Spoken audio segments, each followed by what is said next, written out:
Once the steps have been completed for basic servicing, reinstall the prefilter inlet collar.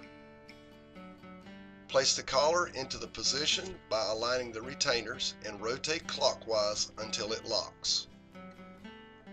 If the basic cleaning is not sufficient, continue to the advanced cleaning instructions.